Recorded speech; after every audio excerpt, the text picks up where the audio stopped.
د ژوند اخري ورځو کې باچاخان بیمار او په لیډینګ هسپتال کې داخل زمونږ د سوزم د علاقې چې کوم دی نو طارق خان چې دی هغه سره په هسپتال کې نو هغه په ویلچیر کې باچاخان ګرځي او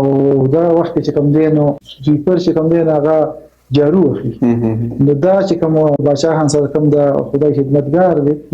دی وی چې ما پوز ته رومال ني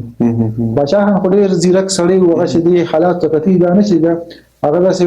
ناسا په شاته وته نو چې ما دغه وخت نو ما ته وی چې داسې کې تا چې دی پوز ته د رومال نیولې دی نو دا دغه چې کوم دی دی خپل کسب باره کې سوچ یا ځکه کم کار کوم نو دا بل دا د ته په یو منټ کې چې کوم دی دا کې د په ټول عمر دی نو دا چې دی نو باچاخان د خپل ګفتار او د کردار په بنیاد باندې د پیرنګي چې کوم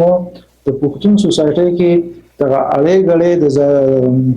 پیشو او د خیلونو د کسبګری چې کوم دی نه کسبونه خیلونو ته واړول